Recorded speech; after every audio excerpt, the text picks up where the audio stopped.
বিশ্বনিয়ন্তা মহান আল্লাহ পবিত্র কোরআনে বলছেন ওমা আরসালনাকা ইল্লা রাহমাতাল লিল আলামিন। আল্লাহ বলেন ইয়া আমার মাহবুব, ইয়া আমার দোস্ত বন্ধু, আমি তোমাকে পাঠিয়েছি পৃথিবীতে রহমত স্বরূপ। বলুন সুবহানাল্লাহ। ব্রাদার, আমরা এমন এক নবীর উম্মাহ, আল্লাহ পাকের কাছে লক্ষ লক্ষ কোটি কোটি শুকরিয়া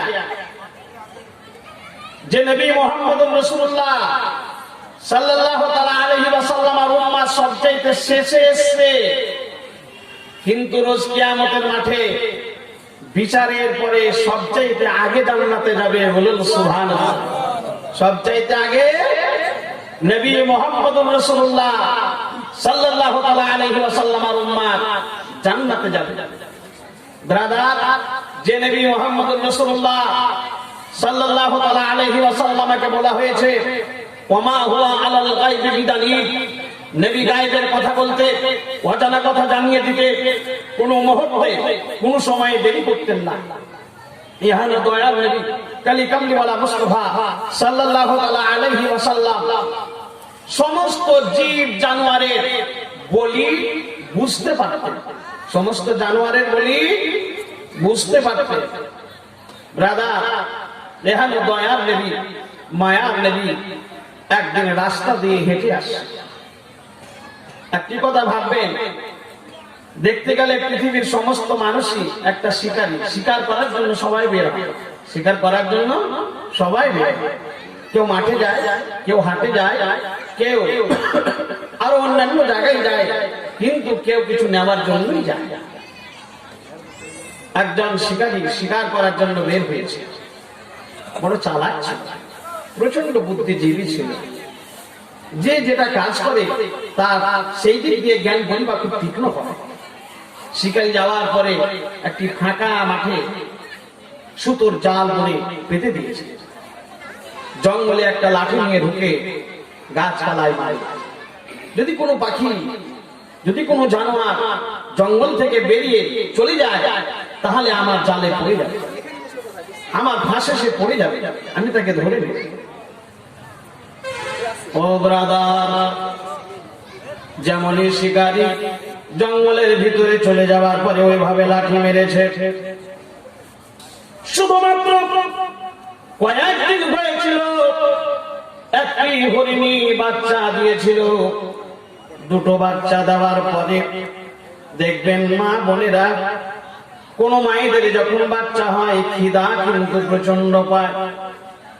যদি শরীর সুস্থ হয়, যদি শরীরে শক্তি থাকে, প্রচন্ড খিদা পায়। খিদার কারণে 3 বার যে খাবার খেত সে 5 বার খাবার চায়। জঙ্গলের একটি জানোয়ার বাচ্চা দেওয়ার কারণে প্রচন্ড তাকে খিদা লেগেছে। ব্রাদার, সে হরিণটাও কিছু শিকার করবো বলে, কিছু পেটে খাবো বলে, খাওয়ার পরে শরীর সবল ভাবে বাচ্চাদেরকে দুধ পান করাবো বলে এই নিয়তে নিজ জায়গা থেকে বেরিয়ে জঙ্গলে চলে যায়। যেমন শিকারী লাঠিতে মারে, হরিণ ভাবলো আমি দুর্বল, বাচ্চা দিয়েছি, কিছুদিন হলো ধরে নেবে, দৌড়ে পালিয়ে যাব। যেমনই বেরিয়ে গেছে ওই জালে কিন্তু পড়ে গেছে যে জালটি ফাঁকা জায়গায় দেওয়া ছিল। শিকারী বেরিয়ে যাওয়ার পরে মজবুত করে যেমনই সে হরিণটাকে ধরে নিলাম, গাছের নিচে নিয়ে যাওয়ার পরে মজবুত করে বেঁধে দিলাম। বেঁধে দেওয়ার পরে হরিণের চোখ দিয়ে শুধু পানি বয়ে যায়। কেউ তো বলি বুঝে না, কেউ তো তার বলি শুনতে পাই না। শিকারী ভাবে একটা হয়ে গেল, আরো একটা যদি কিছু পায় একটু দূরে যায়। মজবুত করে বেঁধে দেওয়ার পরে শিকারী অন্য জায়গায় চলে গেছে। ও জননী মায়েরা, ওই রাস্তা দিয়ে, ওই পথ দিয়ে আমার দয়ার নবী, মায়ার নবী, যে নবী আমার নিজেই বলেছেন আমি ইতিমদের সরদার। নবী আমার বলেন আমি ইতিমদের সরদার। খোদার কসম করে বলি, নবীর জীবনী জলসা বলতে গিয়ে একটি কথা বলবো ভাবি, হাজারো কথা মনে পড়ে যায়। আল্লাহর নবী একদিন মদিনার পথ দিয়ে চলে যায় ব্রাদার। কিছু কিছু ছোট ছোট বাচ্চারা আল্লাহর নবীর জামা মোবারককে ধরে নিয়েছে পেছন দিক থেকে। দ্বিতীয় খলিফা আমিরুল মুমিনিন উসমান গনি দূর থেকে আওয়াজ দিয়ে বলল, এই মদিনার ছেলেরা, তোমরা কিসের জন্য আমার নবী পাকের জামা মোবারককে ধরে নিয়েছো? ছেড়ে দাও। জোরসে বলার কারণে বাচ্চাগুলো ডরে ভয়ে কিন্তু ছেড়ে দিয়েছে। আল্লাহ নবী ছেলেগুলোকে ডেকে বলল, বাবা, তোমরা আমার দামান মোবারক ধরে নিয়েছো, জামা মোবারক তোমরা ধরে নিয়েছো, নিশ্চয়ই তোমরা কিছু চাইছো।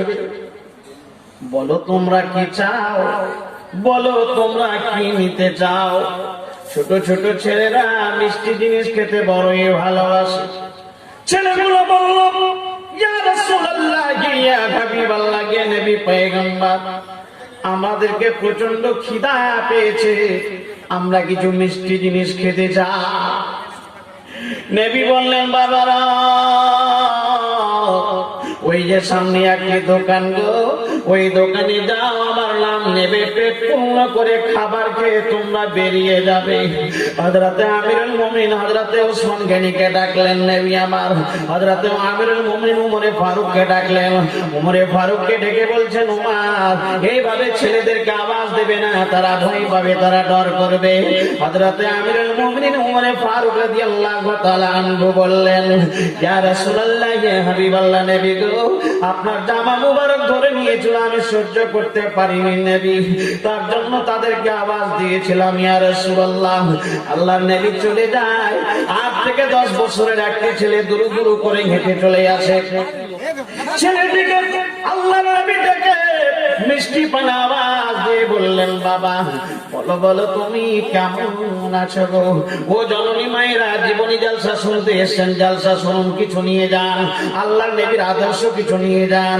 যেমনই ছেলেটা বললো, যেমনই নবী পাক জিজ্ঞেস করলেন, বাবা তুমি কেমন আছো? ছেলেটি বলতে পারে না, যেন মনে হচ্ছে বুক ভরা ব্যথা বেদনা, চোখ ভরা পানি। নবী আমার বললেন, বাবা, তোমার চোখে পানি কেন?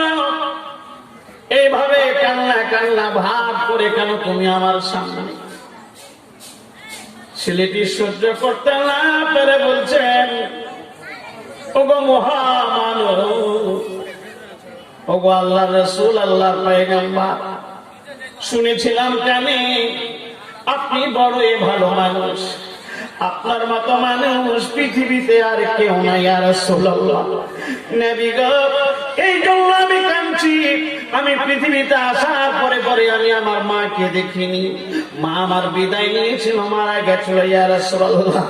আমি বড় এতিম, আমাকে এত সুন্দর মিষ্টি কথা দিয়ে কোনদিন জিজ্ঞেস করেনি কেউ, তুমি কেমন আছো?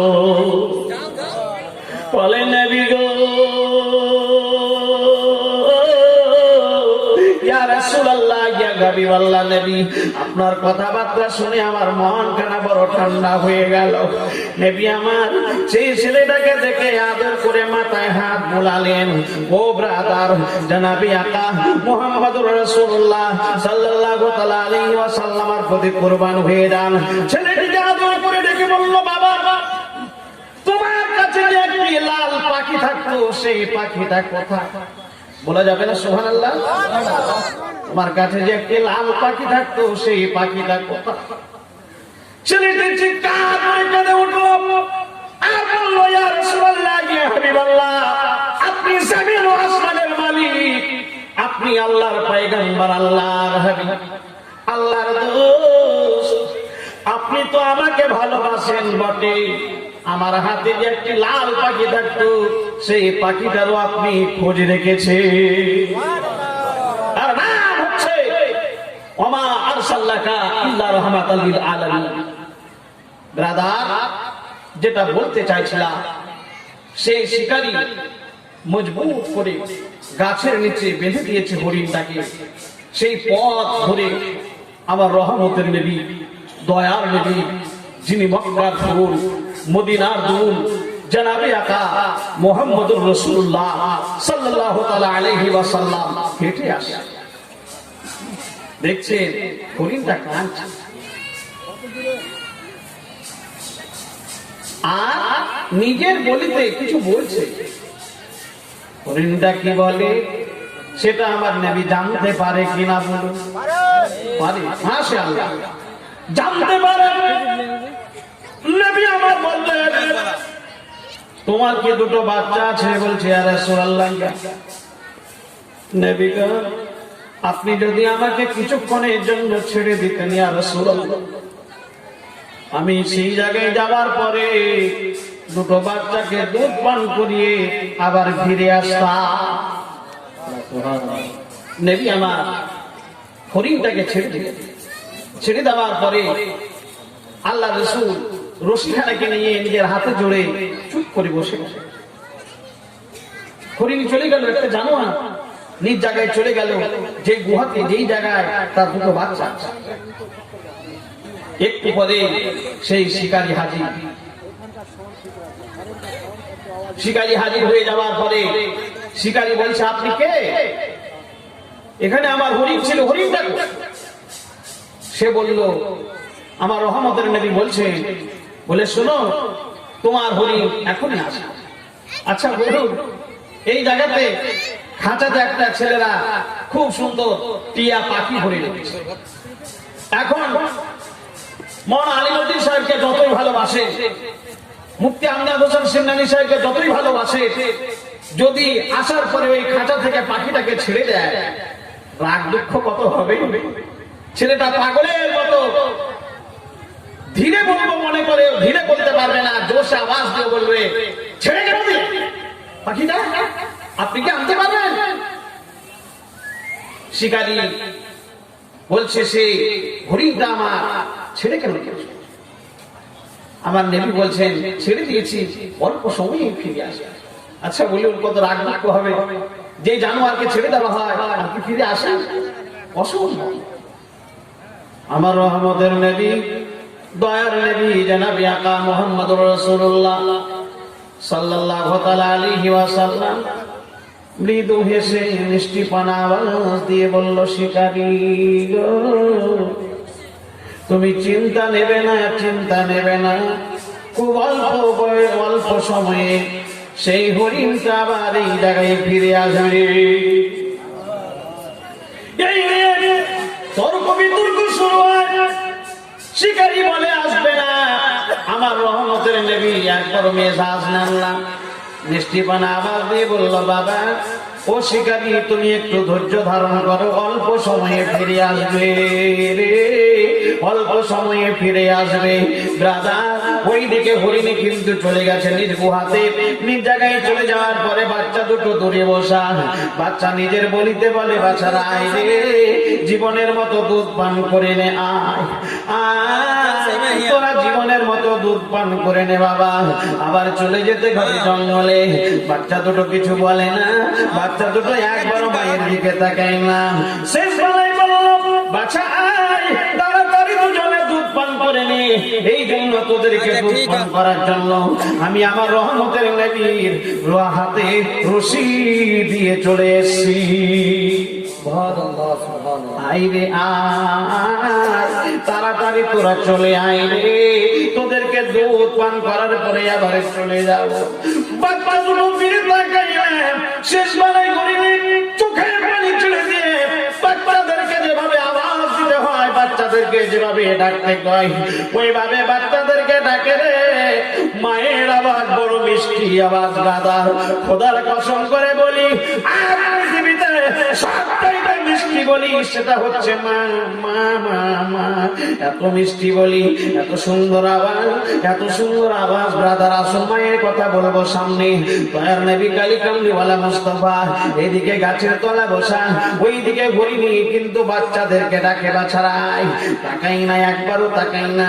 শেষ বেলায় বাচ্চা দুটোকে যখন বলল, তোদের জন্য রহমতের নবীর হাতে রশি বেঁধে এসছি, তাড়াতাড়ি আইলে। বাচ্চা দুটো তবু দেখে না।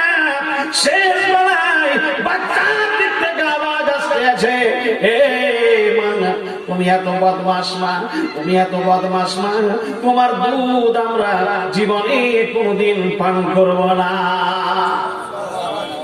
আমার রহমতের নবী যে গরিবটাকে ছেড়ে দিয়েছে, সেই গরিব চোখের পানি ছেড়ে দিয়ে বলল, বাচ্চারা তোদের জন্য এত কষ্ট করে আজ তোদেরকে দুধ পান করাবো বলে এই জায়গায় এসে, কেন দুধ পান করবি না?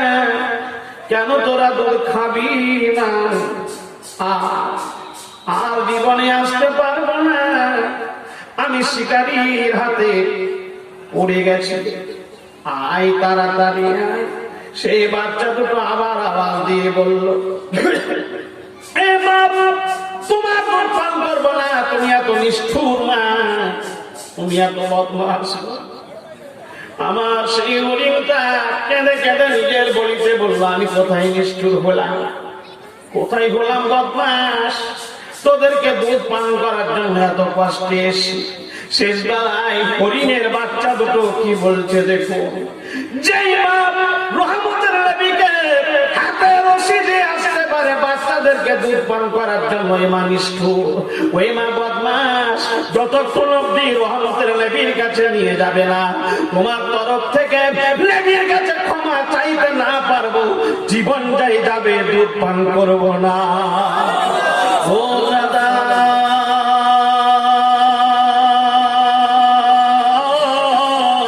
আজকে জঙ্গলের জানোয়ারের কত সুন্দর বলি রে, জঙ্গলের জানোয়ারের কত সুন্দর আওয়াজ।